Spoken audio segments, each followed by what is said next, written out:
নমস্কার, welcome to my channel delicious আহার। আজকে রেসিপি চিংড়ি মাছ দিয়ে মালাইকারি। এখানে আমি চিংড়ি মাছ নিয়েছি, ভালো মতো ধুয়ে পরিষ্কার করে নিয়েছি। আর এই যে শক্ত খোসাগুলো আছে, খোসাগুলো আমি ছাড়াইনি। মাথার দিক দিয়ে যে ময়লাটা থাকে সেটা আমি বের করে নিয়েছি। আর এই যে লেজের দিক দিয়ে একটা রগের মতো থাকে, সেটাও আমি বের করে নিয়েছি। মাছের মধ্যে আমি দিয়ে দিলাম 1 চামচ নুন, 1 চামচ হলুদ গুঁড়ো আর হাফ চামচ লঙ্কার গুঁড়ো। সমস্ত কিছু দিয়ে ভালো মতো মাছটা আমি মেখে নেব।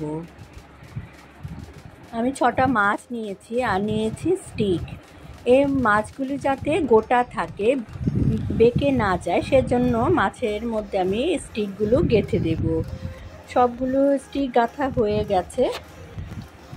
আমি 2টো পেঁয়াজ বড় করে কেটে নিয়েছি 4-5টা রসুন আর 1 ইঞ্চি আদা। সম্পূর্ণ আমি গ্রাইন্ডিং জারে গ্রাইন্ড করে নেব। গ্যাসের মধ্যে একটা কড়াই বসিয়েছি, এর মধ্যে দিয়ে দিলাম সর্ষের তেল। রান্নাটা আমি সর্ষের তেল দিয়ে করব। তেলটা গরম হয়ে গেছে, এখন দিয়ে দিলাম চিংড়ি সুন্দরী। ভীষণ সুন্দরভাবে এখন ভাজা হয়ে যাবে। চিংড়ি সুন্দরী কিন্তু খুব একটা বেশি ভাজতে হয় না, কারণ মাছ কিন্তু একদম শক্ত হয়ে যায়। আমি 2 পিঠ উল্টিয়ে মাছটা তাড়াতাড়ি করে নামিয়ে নেব। এই মাছের তেলের মধ্যেই আমি দিয়ে দিলাম এলাচ, দারচিনি, লবঙ্গ আর দিয়ে দিলাম বেটে রাখা আদা, রসুন, পেঁয়াজের পেস্টটা। মশলাটা একটু ভেজে নেব। এর মধ্যে দিয়ে দিলাম 1 চামচ হলুদ গুঁড়ো, 1.5 চামচ কাশ্মীরি লঙ্কার গুঁড়ো, জিরে আর কাজু বাদাম একই সাথে বেটে নিয়েছিলাম, সেটা দিয়ে দিলাম। মশলাটা ভালো মতো কষিয়ে নেব। এর মধ্যে দিয়ে দিলাম 1 চামচ নুন, 1 চামচ চিনি।